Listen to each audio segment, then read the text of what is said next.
Hi friends, how are you. दोस्तों, last video में electromagnetic induction के हमने कुछ बहुत ही इंपॉर्टेंट पॉइंट देखे थे। उनका नाम था फैराडेज लॉ और लेंज लॉ। उसके बाद हम लोगों ने डिस्कशन किया कि जब मैग्नेटिक फ्लक्स में चेंज होने से एक ईएमएफ इंड्यूस हो जाता है, यानी एक इनविजिबल सेल टाइप का इफेक्ट पैदा हो जाता है, तो मैग्नेटिक फ्लक्स में चेंज होना कितना इंपॉर्टेंट है। फिर हम जुट गए ये इंफॉर्मेशन निकालने में आखिर मैग्नेटिक फ्लक्स में चेंज कैसे कैसे कर सकते हैं।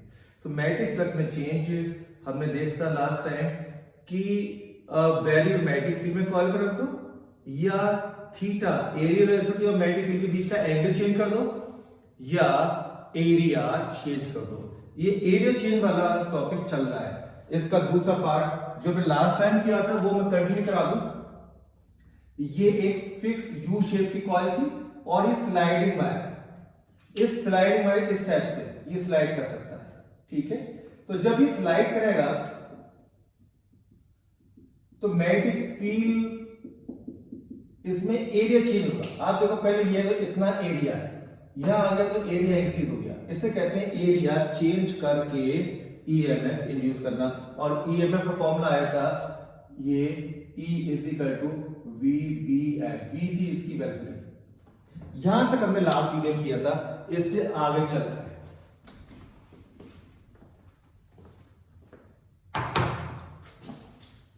अब ये है वर्टिकल इनवर्ड। ये एक वर्टिकल इनवर्ड मैग्नेटिक फील्ड है और यहां पे ये एक स्ट्रेट कंडक्टर है, स्ट्रेट रॉड टाइप का, जैसे ये। इस समय इसका कोई एरिया नहीं है, ये बहुत थिन है। ये तो फिर भी आपको इतना थिक दिख रहा है, इतना मोटा दिख रहा है, बट बहुत थिन कंडक्टर है। इसका एरिया नहीं है तो इसमें फ्लक्स भी पास नहीं होगा। इसको v वेलोसिटी से हमने यहां से यहां पे रख दिया इन टाइम t सेकंड में। इसकी लेंथ है l। तो l लेंथ का कंडक्टर है, मैग्नेटिक फील्ड के परपेंडिकुलर डायरेक्शन में कांस्टेंट स्पीड से मूव करा रहा है, यहां पहुंच गया। ऐसा करने में इसमें ईएमएफ इंड्यूस कितना हुआ देखते हैं। ईएमएफ का फॉर्मूला क्या होता है according to Faraday second law. According to Faraday second law,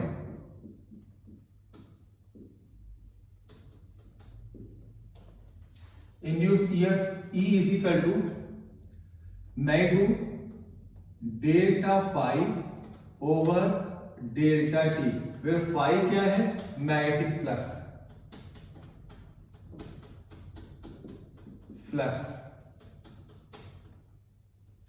इसको लिख सकते हैं phi two minus phi one upon delta T.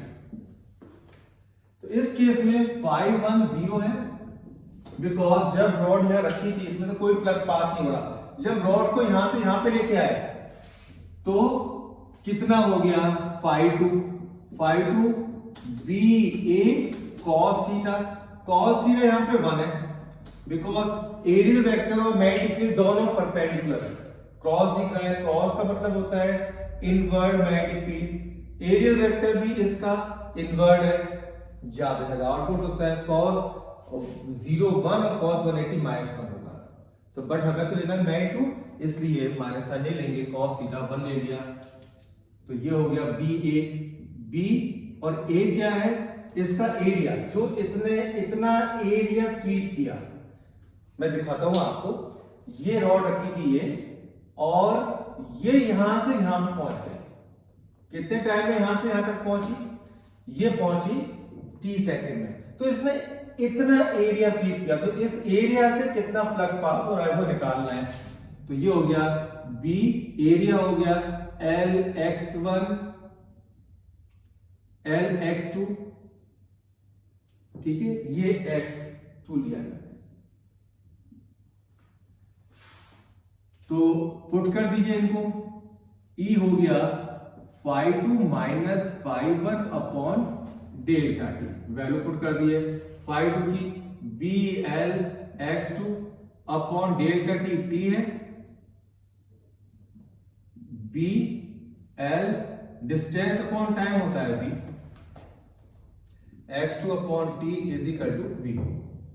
तो फॉर्मूला अभी भी वो ही आया है मीनिंग ये रॉड है यानी ये कंडक्टर है, इसके परपेंडिकुलर डायरेक्शन में v कांस्टेंट वेलोसिटी से मूव कराते हैं, t सेकंड के बाद यहां रखते हैं। तो उसने इतना एरिया सीव किया, तो कितना ईएमएफ इंड्यूस हुआ, इतना ईएमएफ इंड्यूस होगा। करंट इंड्यूस नहीं होगी क्योंकि सर्किट क्लोज्ड नहीं है। इसके बाद अगर मैं रॉड को इस तरह मूव कराता हूं ये, तो देखो सिर्फ एक लाइन बनेगी, एरिया नहीं बनना।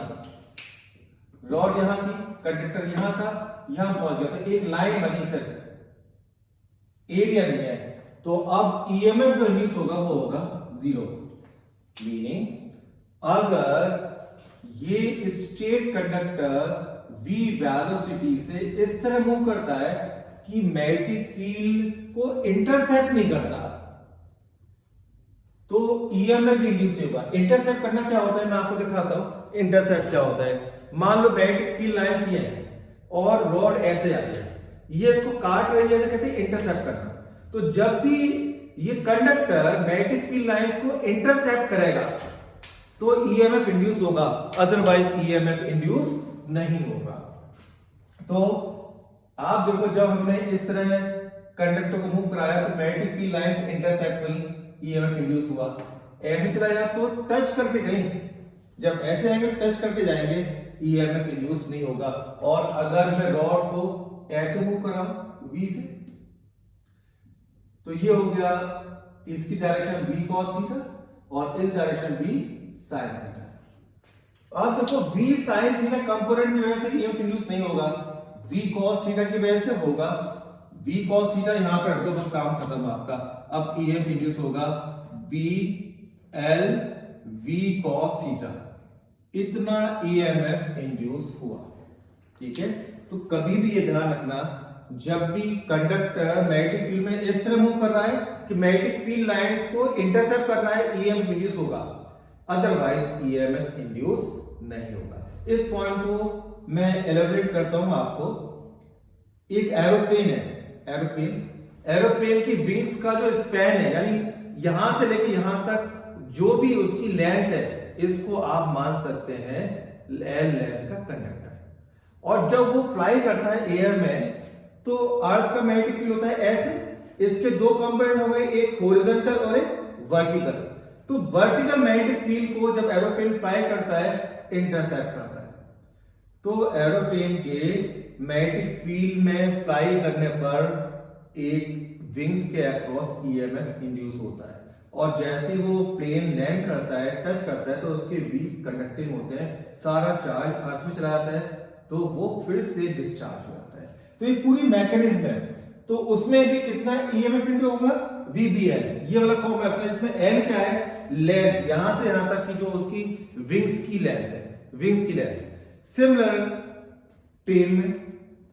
ट्रेन भी जब नॉर्थ साउथ डायरेक्शन मूव करती है, तो अर्थ के वर्टिकल कंपोनेंट को, अर्थ के मैग्नेटिक फील्ड के वर्टिकल कंपोनेंट को काटती हुई जाती है, इंटरसेप्ट करती है। उसके आगे के इंजन के आगे टू व्हील्स के बीच में भी ईएमएफ इंड्यूस होगा। और इसलिए आप देखोगे कि रेलवे ट्रैक को जगह जगह शॉर्ट करके रखते हैं ताकि ये डिस्चार्ज हो जाए। तो ये बहुत ही वर्सटाइल है एक कंडक्टर का मैग्नेटिक फील्ड में इंटरसेप्ट करते हुए मूव करना। तो कभी भी ऐसा होगा, इतना ईएमएफ इंड्यूस होगा। लास्ट सिर्फ एक केस और बचा है, उसको आप ले लीजिए तो ये पूरा खत्म हो जाएगा। वो है अगर हम मैग्नेटिक फील्ड में, ये मैग्नेटिक फील्ड है, एल लेंथ की रॉड है और इसको रोटेट कर रहे हैं इस तरह से, ये रॉड है और ये ऐसे रोटेट कर रहा है, कैसे ये रोटेट होगी तो मैग्नेटिक फील्ड लाइंस को ये भी इंटरसेप्ट करेगी, यानी ईएमएफ इंड्यूस होगा। इसमें आप ध्यान देंगे तो जो ये वाला पॉइंट है ये ऑल द टाइम जीरो पर है, ये सेंटर पे रुका हुआ है और ये मैक्सिमम स्पीड से मूव कर रहा है। इसकी स्पीड है v = r ओमेगा। r यहाँ पे क्या है, लेंथ, तो l ओमेगा। तो यहां पे वेलोसिटी v है और यहां पे 0, मीन क्या हो गया, मीन हो गया 0 प्लस एल ओमेगा बाई 2, तो 1/2 एल ओमेगा। अब इस v की वैल्यू बी एल में रख दो, e हो गया B L into L omega by 2, तो ये हो गया हाफ बी एल स्क्वायर। ये ईएमएफ इंड्यूस हो गया, ठीक है। तो आपने एक रॉड से रिलेटेड सारे केस स्टडी कर लिए, रॉड ऐसे मूव करेगी, ऐसे मूव करेगी, गोल घूमेगी, ठीक है, या इस डायरेक्शन में करेगी, सब केस को आप डील कर सकते हो। तो ये इंड्यूस ईएमएफ का केस खत्म हुआ। अब चलते हैं एडी करंट्स की तरफ, थोड़ा सा चैप्टर बचा है, एडी करंट्स।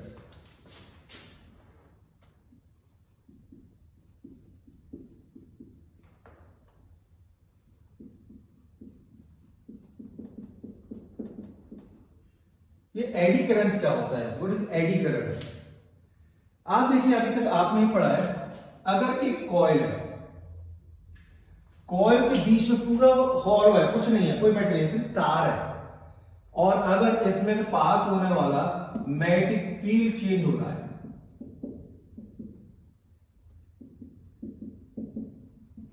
तो इस पूरी कॉइल में एक करंट इंड्यूस होगी।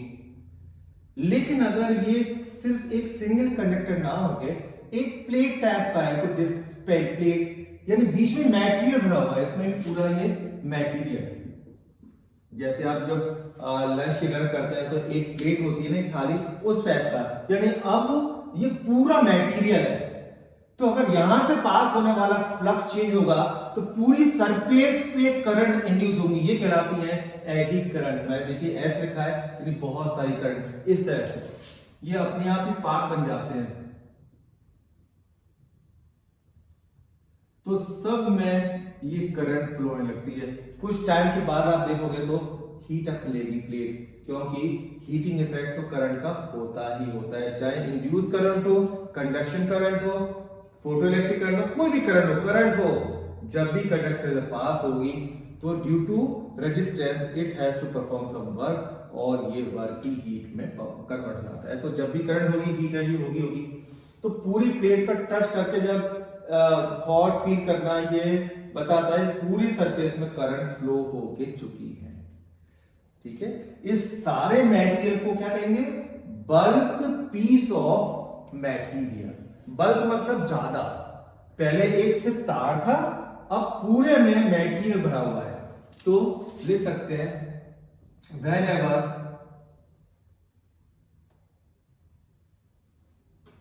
there is a change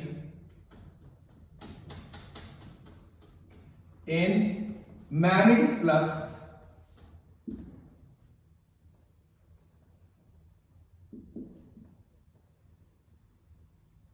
linked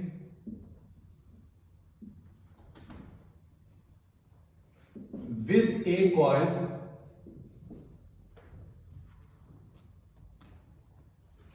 magnetic flux linked with bulk piece of matter,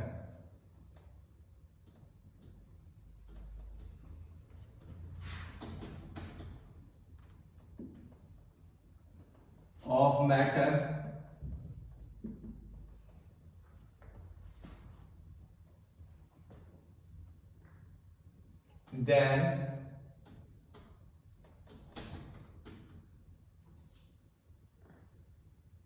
eddy currents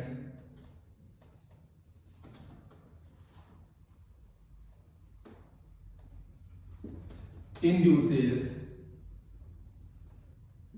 throughout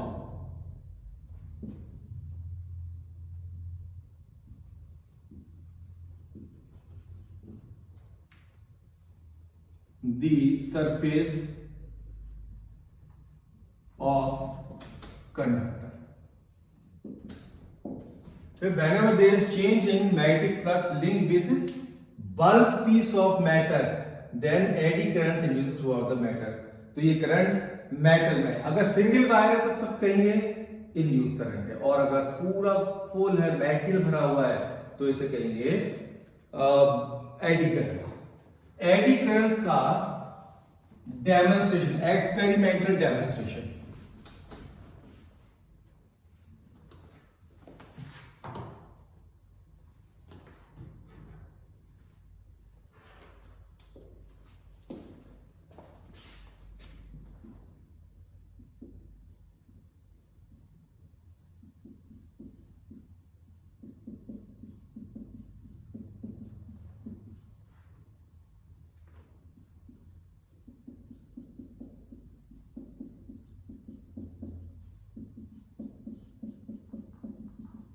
experiment demonstration क्या है? ये एक इंसुलेटिंग मटेरियल का सिलेंड्रिकल शेप है, इंसुलेटिंग है, इस पे एक वायर को क्लोजली वूंड कर दो,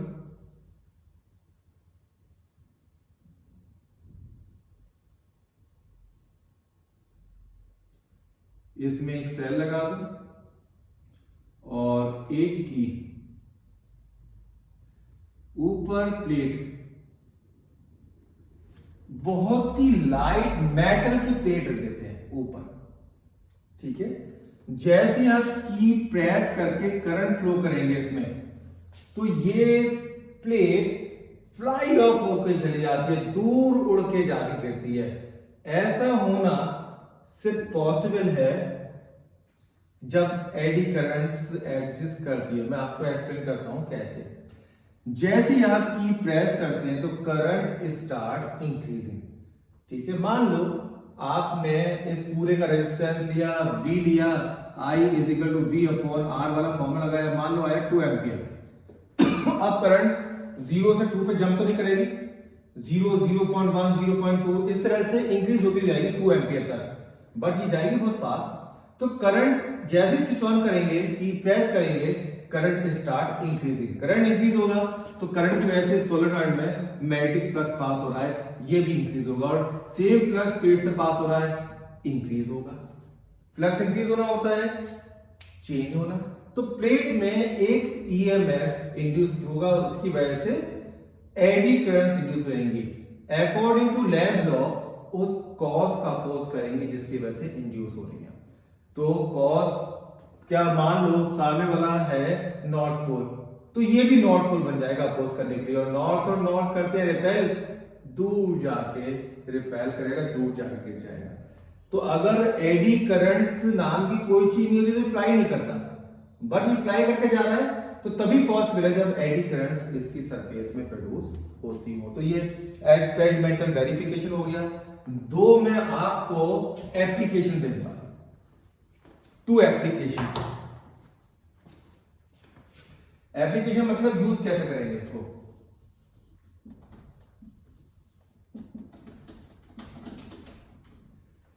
इनको यूज कैसे करेंगे, एप्लीकेशन क्या है इसका। एक है डेड बीट गैल्वेनोमीटर,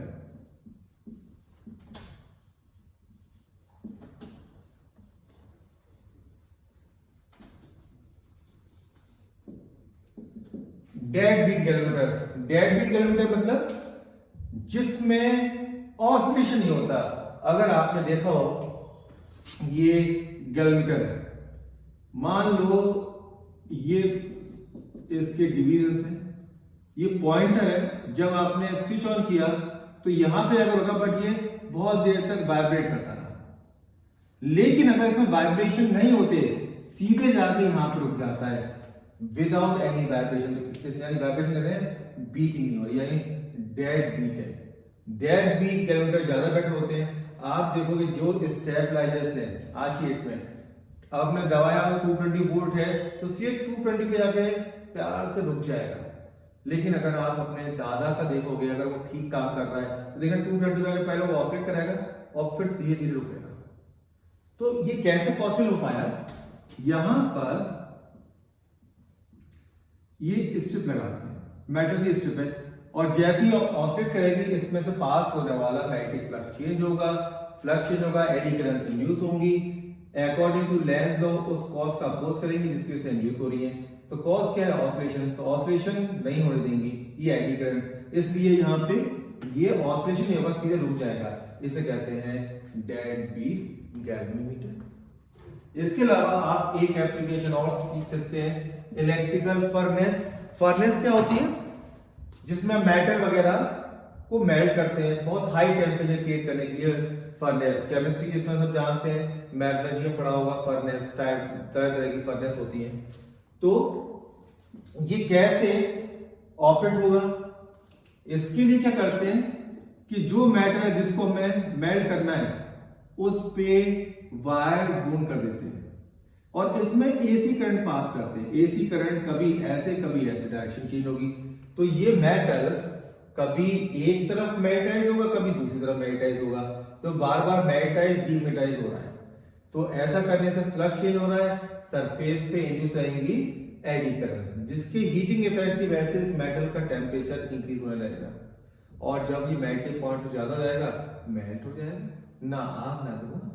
तो ये इको फ्रेंडली सिस्टम हो गया। ठीक है, तो आपने देखा एडी करंट्स का प्रूफ और एप्लीकेशन। यहां पे एडी करंट्स मैं फिनिश करूंगा। अब आपके दो छोटे छोटे टॉपिक रह जाते हैं, एक सेल्फ इंडक्टेंस और एक म्यूचुअल इंडक्टेंस, और उनके साथ छोटे छोटे डेरिवेशन भी अटैच्ड है। सेल्फ इंडक्टेंस क्या है?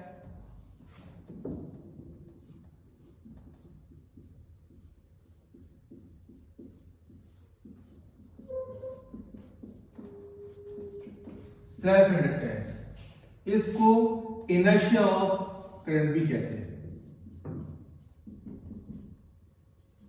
Inertia of current.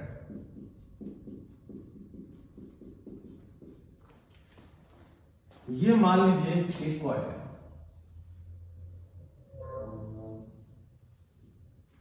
ये एक सेल और यहां पे की लगा। अब क्या होता है, जैसे आप की प्रेस करेंगे तो करंट स्टार्ट्स इंक्रीजिंग, उसका मैग्नेटिक फ्लक्स भी क्या होने लगेगा? इंक्रीज। फ्लक्स इंक्रीज होगा तो मैग्नेटिक फ्लक्स के इंक्रीज होने से आप देखोगे कि ईएमएफ इंड्यूस हो जाएगा। तो अब एक ईएमएफ और आ गया, एक ये है और एक मैग्नेटिक फ्लक्स में चेंज होने की वजह से डेवलप हुआ है, यानी इंड्यूस ईएमएफ आ गया। अकॉर्डिंग टू लेंस लॉ उस डायरेक्शन ऐसे हुई, उस कॉज का अपोज करेगा जिसकी वजह से इंड्यूस हुआ है। तो करंट इंक्रीज हो रही थी, इंक्रीज होने की वजह से इसमें से मैग्नेटिक फ्लक्स इंक्रीज हो रहा था, चेंज हो रहा था, तो करंट के इंक्रीज होने का अपोज करेगा, मीनिंग ये अपोजिट डायरेक्शन में करंट इंड्यूस कर देगा, अपोजिट डायरेक्शन। यानी ये वाले करंट प्लस से माइनस से जा रही है, इसकी ईएमएफ करंट होगी अपोजिट डायरेक्शन में। ये बैक ईएमएफ भी कहलाता है क्योंकि बैक कर रहा है, अपोज कर रहा है। तो फ्लक्स में चेंज होने की वजह से बैक ईएमएफ इंड्यूस हो गया। ये क्या करता है?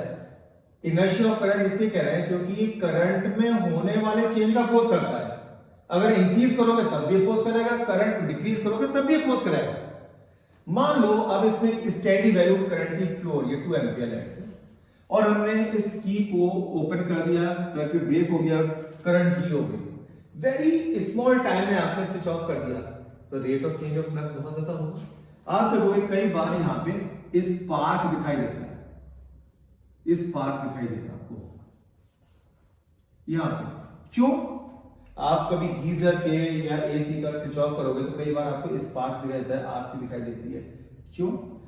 क्योंकि जैसे ही आपने स्विच ऑफ किया यहाँ पे, तो करंट एकदम से जीरो हो गई, तो यहां जो फ्लक्स था, मैक्सिमम फ्लक्स था, वो कोलैप्स होगा। जब भी फ्लक्स कोलैप्स होगा, ईएमएफ इंड्यूस होगा। Induce EMF is directly proportional to the rate of change of flux, जो कि बहुत ज्यादा है, तो यहां पे बहुत स्ट्रॉन्ग ईएमएफ इंड्यूस होगा। इलेक्ट्रिक फील्ड में बीच की एयर हो जाएगी आयनाइज, जिसकी वजह से स्पार्क डेवलप होता है। इससे बचने के लिए क्या करते हैं लोग, यहाँ पे ऑल्टरनेटिव एक रेजिस्टेंस लगा देते हैं। तो जब हमने इसको ओपन कर दिया तो ये तो सर्किट टूट गया, बट ये वाला सर्किट तो अवेलेबल है, तो जो भी करंट पैदा होगी, इंड्यूस होगी, वो यहां से पास हो जाएगी। तो ये रेजिस्टेंस थोड़ा सा हीट अप हो जाएगा, बट स्पार्क डेवलप नहीं होगा और आग लगने का खतरा नहीं होगा। ठीक है, तो ये था हमारा सेल्फ इंडक्टेंस। तो self inductance is the property of a coil by virtue of which each coil opposes any change in the electric current flowing through it by inducing an EMF. मैं आपको डेफिनेशन लिख दूं पहले.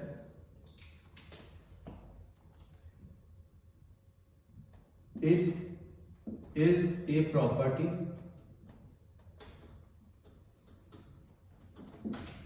of a coil by virtue of which it opposes any change in electric current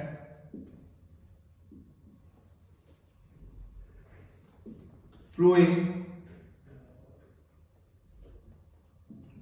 through it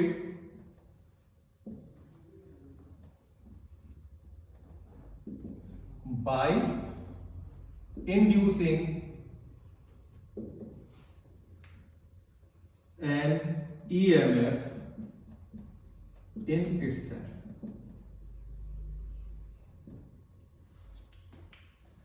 अब मैं इसको ऐसे करता हूं, it is a property of a coil. A मतलब एनी कॉइल.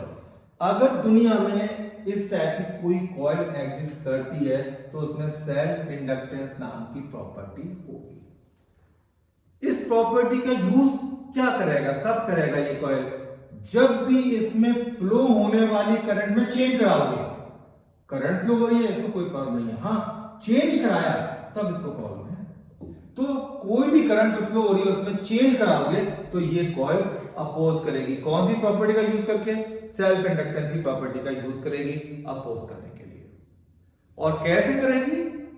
एक और ईएमएफ इंड्यूस हो जाएगा, एक और करंट इंड्यूस होगी जिसकी डायरेक्शन होगी अपोजिंग. यानी अगर इंक्रीजिंग करंट की वजह से है तो अपोजिट डायरेक्शन में, और अगर कोलैप्सिंग ऑफ द करंट की वजह से है तो सेम डायरेक्शन में ईएमएफ इंड्यूस होगा. तब करंट इंड्यूस नहीं होगी क्योंकि सर्किट टूट चुका है. अगर ये अवेलेबल है ऑल्टरनेटिव सर्किट तो यहां से फ्लो हो जाएगी. ठीक है. तो जब करंट को जीरो करते हो तो सेम डायरेक्शन में इंड्यूस होती है, करंट इंक्रीज करते हो अपोजिट डायरेक्शन में इंड्यूस होती है. प्रॉपर्टी ऑफ ए प्रॉपर्टी क्या होती है? जैसे मेरे पास कई प्रॉपर्टीज है, आईज है, ईयर है, नोज है, माउथ है. जब मुझे देखना होता है मैं आईज का यूज कर लेता हूं, मुझे सुनना होता है मैं ईयर का यूज कर लेता हूं, मुझे बोलना होता है मैं माउथ का यूज कर लेता हूं, मुझे स्मेल करना होता है नोज का. यानी डिफरेंट प्रॉपर्टीज के डिफरेंट काम है. ऐसे ही कॉइल की भी कई सारी प्रॉपर्टी, जैसे डेंसिटी. जब हम वेट करना है इसका डेंसिटी यूज करेंगे. इस कॉइल के पास एक प्रॉपर्टी है सेल्फ इंडक्टेंस. जब भी इस कॉइल में करंट पास कर रहे हो और उसमें चेंज करोगे तो ये सेल्फ इंडक्टेंस का यूज करेगी. और किस लिए यूज करेगी? पर्पस क्या होगा? फ्लो होने वाली करंट में होने वाले चेंज का अपोज करेगी. मान लो किसी भी इंस्टेंट पर इसमें करंट आई फ्लो हो रही है तो फ्लक्स कितना होगा?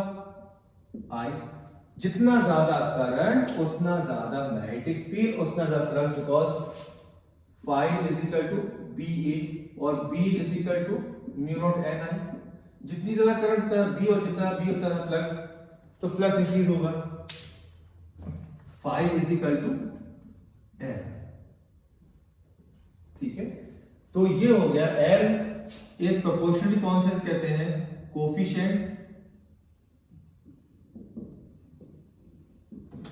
Of self inductance. Coefficient of self inductance L, और इसकी एस आई यूनिट होती है हेनरी, जिसको सिर्फ कैपिटल एच से लिखना है. यानी किसी कॉइल की इसकी इंडक्टेंस है 3H 4H like this. Shortcut में हम लोग इंडक्टेंस बोलेंगे, वैसे पूरा नाम है कोफिशिएंट ऑफ सेल्फ इंडक्टेंस. तो सेल्फ इंडक्टेंस या इंडक्टेंस बोल सकते हैं कि इस कॉइल का इंडक्टेंस इतने हेनरी है, इतने एच है वगैरह. तो ये क्लियर हो गया.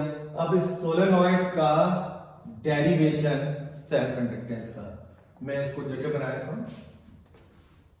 पहले मैं समझा देता हूं फिर मैं आपको लिखवा दूंगा.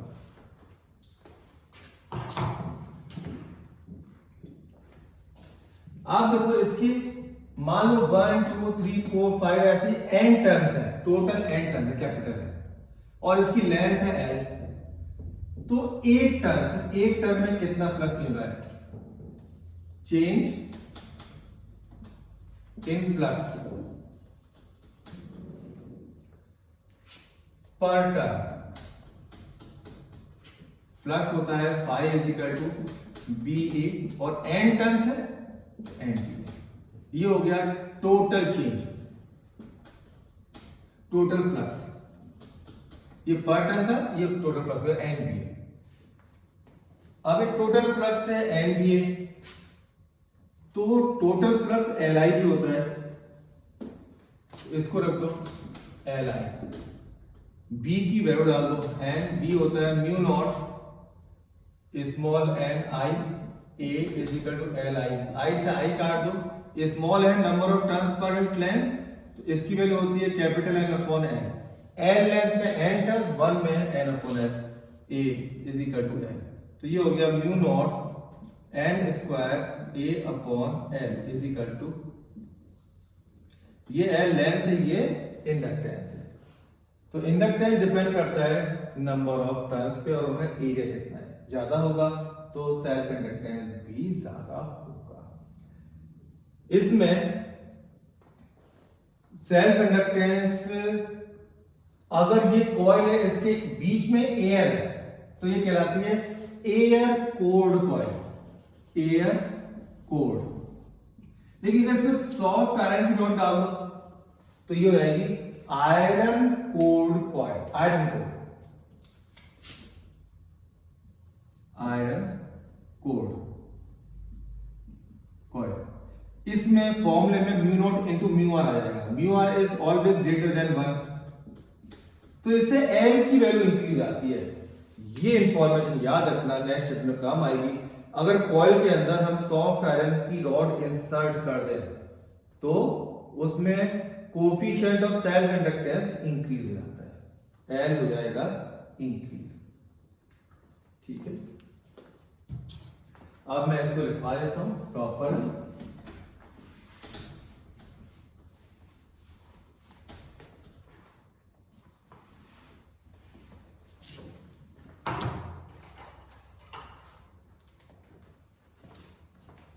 ऑब्जेक्टिव है प्लीज डेरिवेशन का,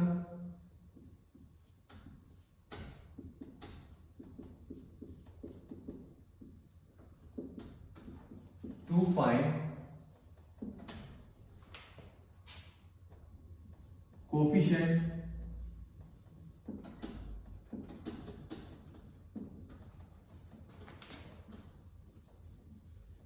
self inductance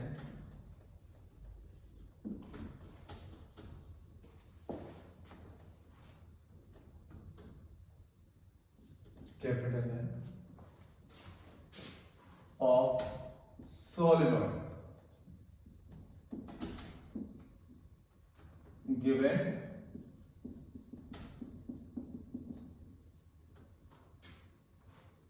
L is length of solenoid,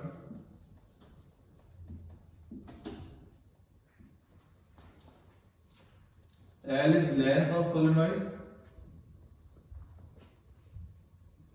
small n is number of turns per unit length,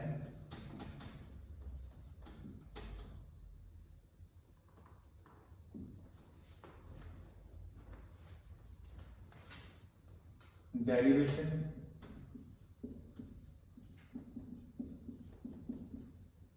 and figure।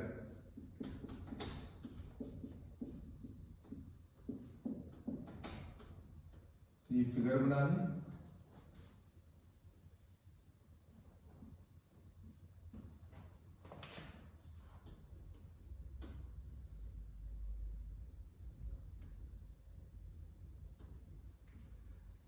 ठीक है, जब की प्रेस करके करंट फ्लो करोगे तो इसमें मैग्नेटिक फ्लक्स इंक्रीज होना स्टार्ट होगा, तो magnetic flux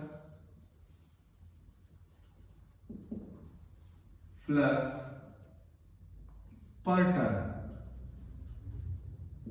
is equal to B A, B का formula mu not N I A, solid B का फॉर्मूला एम्पियर सेपरेट लॉ में हमने किया ही हुआ है, mu not N I, since total turns are N, इसलिए total flux is equal to N से मल्टीप्लाई कर दो, N into mu not N I E, but total flux is equal to L I, इसलिए L I is equal to mu not N small N I A, small N होता है capital N upon N, तो L I से I काट ही देते हैं, L is equal to mu not N upon N, small N को रख दिया इंटू ए, तो ये हो गया mu not N square A upon L. ये है एल का derivation. Air core, iron core है तो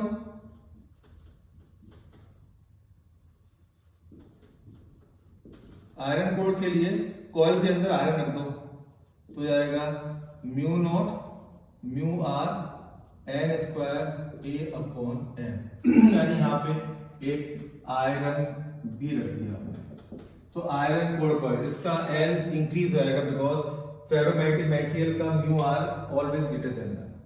तो ये था डेरिवेशन सेल्फ इंडक्टेंस का, आपको याद रखना mu not N square A by N. तो सेल्फ इंडक्टेंस क्या थी? सेल्फ इंडक्टेंस इस कॉइल की प्रॉपर्टी थी जिसकी वजह से कॉइल में फ्लो होने वाली करंट जब भी चेंज होगी कॉइल उसका अपोज करेगी, इसलिए इसका नाम इनर्शिया ऑफ करंट है। बिकॉज इनर्शिया क्या है? Inertia is a property of a body by virtue of it oppose any change. तो करंट में होने का चेंज कर रही है इसलिए करंट की इनर्शिया है। म्यूचुअल इंडक्टेंस लास्ट टॉपिक है, म्यूचुअल इंडक्टेंस।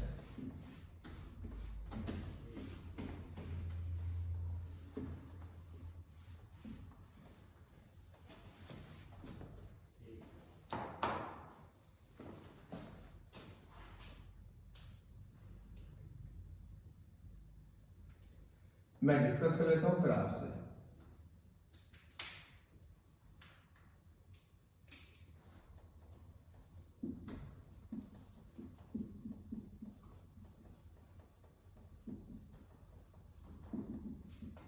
म्यूचुअल इंडक्टेंस है क्या?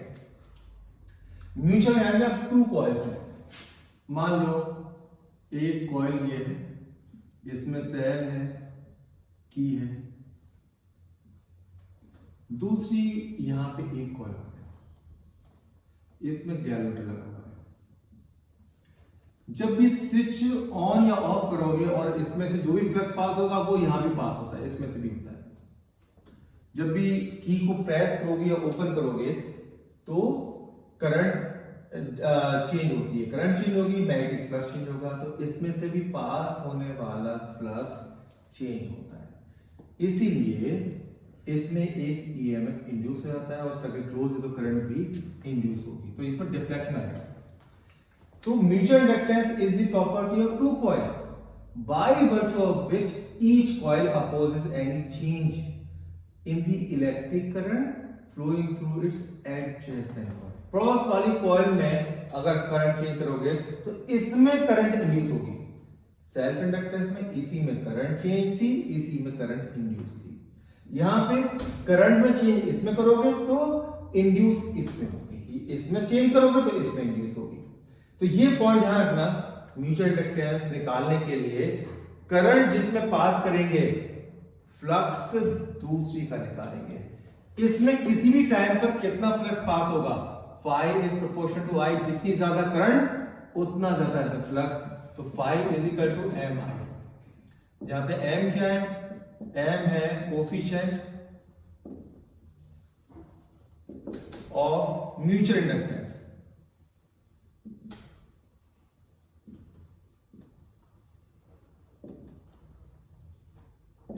कोफिशिएंट ऑफ म्यूचुअल इंडक्टेंस, ठीक है।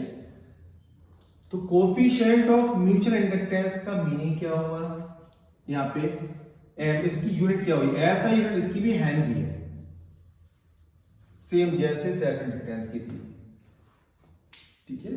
तो फाई इज इक्वल, मान लो इसमें rate of change of current है आई, तो इसमें ई कितना होगा, E is equal to D phi over D T, यानी M D I over D T. तो यहां पे आप देखोगे ना, डी एम आई रखोगे, एम तो कांस्टेंट है, एम बाहर आ जाएगा, तो M D I over D T इससे बन जाएगा। ऐसे ही अगर सेल्फ इंडक्टेंस होता L into D I over D T.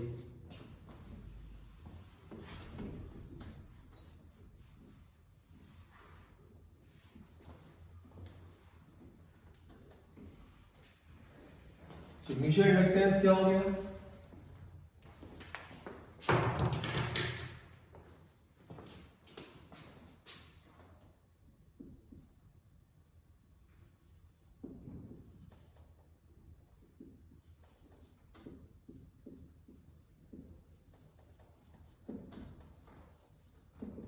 Mutual inductance है, it is the property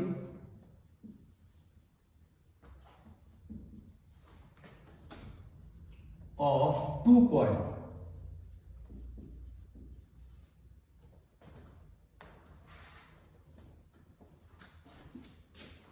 by virtue मतलब जिसकी वजह से of which each coil opposes any change in electric current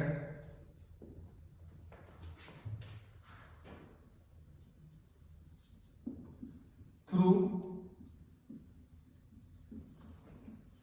its adjacent coil।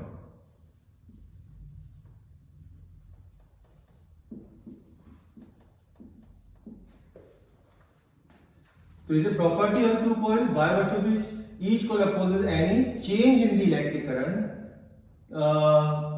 through its adjacent, पड़ोस वाली coil में कितने थे, by inducing an EMF in itself, by inducing an EMF in itself, ठीक है। सो यही हो गया, phi is proportional to I। आप देखोगे यहां पे दो कॉइल बना दो, एक में सेल लगा दो, की लगा दो, दूसरे बिल्कुल इसके एडजेसेंट इसमें कैरेक्टर लगा दो। तो जब भी यहां से करंट चेंज होगी तो ये वाला फ्लक्स भी चेंज होगा। तो phi is equal to M I, M है कोफिशिएंट ऑफ म्यूचुअल इंडक्टेंस, इसकी यूनिट भी हेनरी है।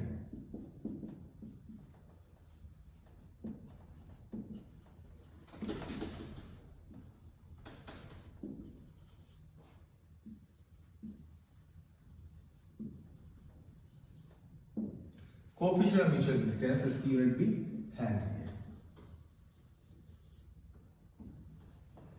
अब एक छोटा सा डेरिवेशन है, ये समझ गया, mutual inductance property of two coil by virtue of which each coil opposes any change in cross वाली कॉइल एडजेसेंट कॉइल। इसमें करंट का चेंज होगा, इसमें ईएफ इंड्यूस होगा, ठीक है। इसमें करंट का चेंज होगा, इसमें सेल्फ इंडक्टेंस, इसमें म्यूचुअल इंडक्टेंस।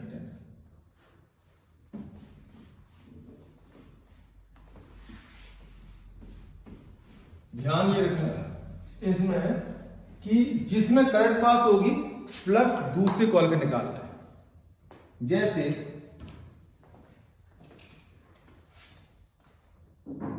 यहां पे ऑब्जेक्टिव वाला लिख देता हूं।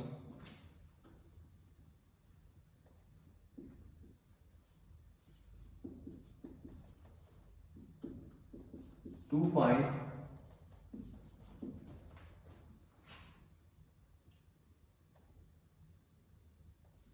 कोफिशिएंट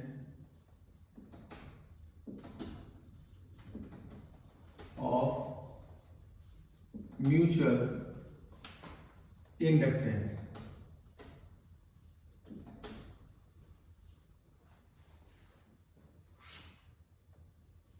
for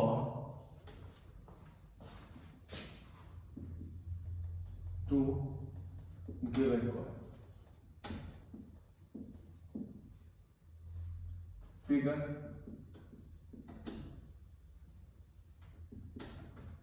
इसमें एक कॉइल ये है, एक ये है।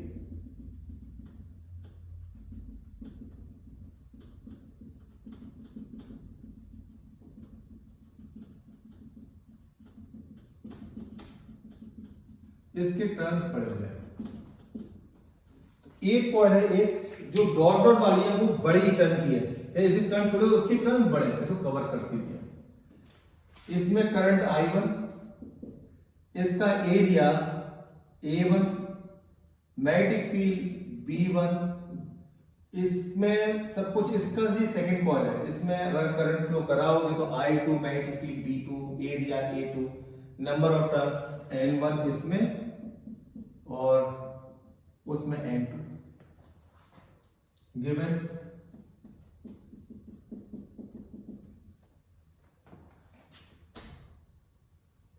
Let total number of turns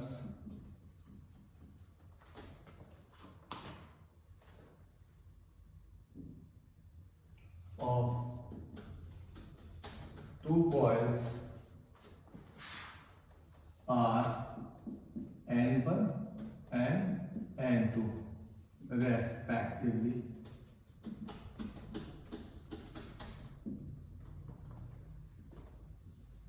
L is length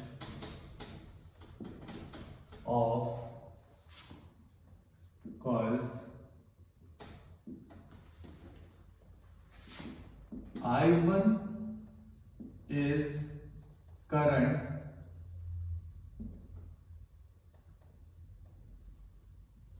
flowing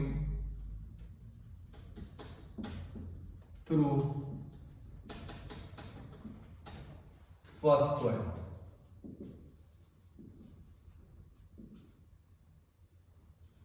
Due to which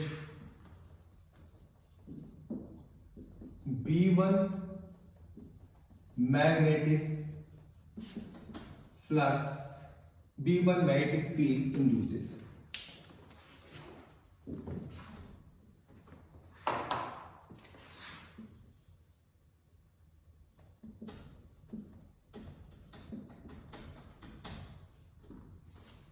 B1 magnetic flux induces, ठीक है, derivation.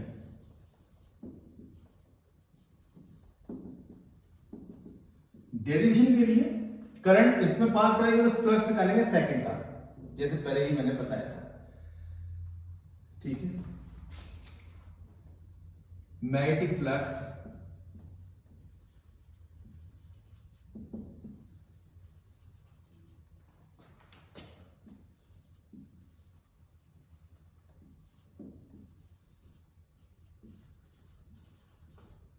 magnetic flux passing through coil 2,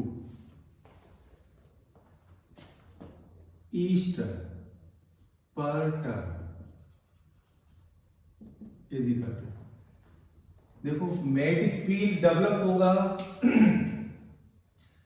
इसमें, तो फ्लक्स भी सिर्फ छोटे वाले टर्न से पास होगा, कि करंट सिर्फ छोटे वाले टर्न में पास हो रही, तो मैग्नेटिक फ्लक्स भी उसी में डेवलप होगा। जैसे ये कॉइल है छोटी वाली, तो फ्लक्स सिर्फ इसके थ्रू अंदर ही है, बाहर कुछ भी नहीं है। तो अगर मैं बाहर वाली कॉइल का फ्लक्स निकालूंगा तो भी एरिया में यही लेना पड़ेगा, बिकॉज इसके बाहर तो फ्लक्स है ही नहीं। ये हो गए B1 और वैसे लेना मुझे एरिया 2 का, बट मैं लूंगा A2 को A1 for the reason A2 A1 equal नहीं है, लेकिन मैं यूज करूंगा, मैं इसमें स्टेटमेंट लिखता हूं।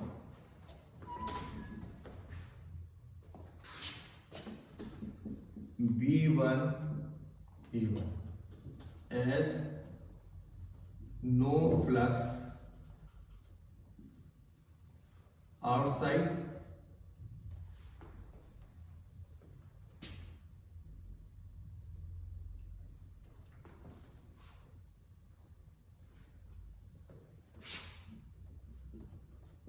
coil 1. Total flux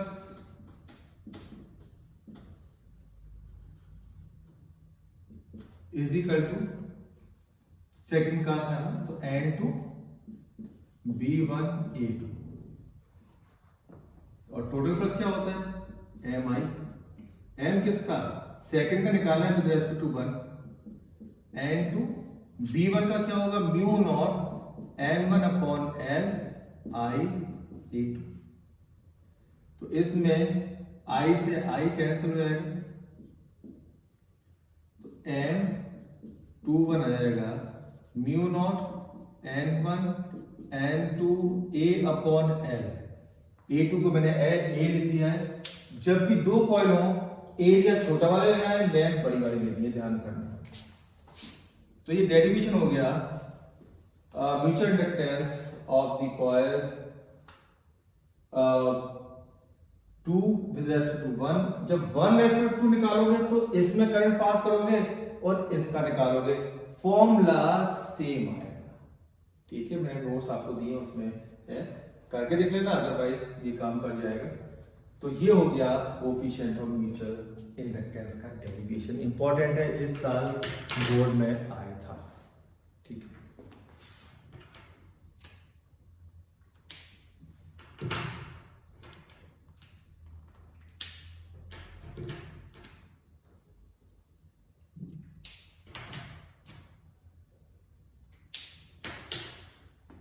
खैर, तो आज जो आपने सीखा वो था, एक तो एक रॉड जो मैग्नेटिक फील्ड में परपेंडिकुलर मूव कर रही है, तो किस तरह से ईएमएफ इंड्यूस होगा, E=VBL।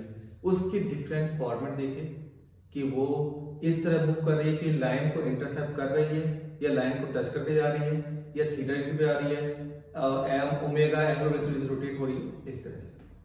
उसके बाद हमने एडी करंट देखा। एडी करंट्स में बल्क पीस ऑफ मटेरियल आता है। जब भी बल्क पीस ऑफ मटेरियल से पास होना और मैग्नेटिक फ्लक्स चेंज होगा तो एक ईएमएफ इंड्यूस होता है और surface through out the surface current induce हो जाती है, एडी करंट्स कहलाती है।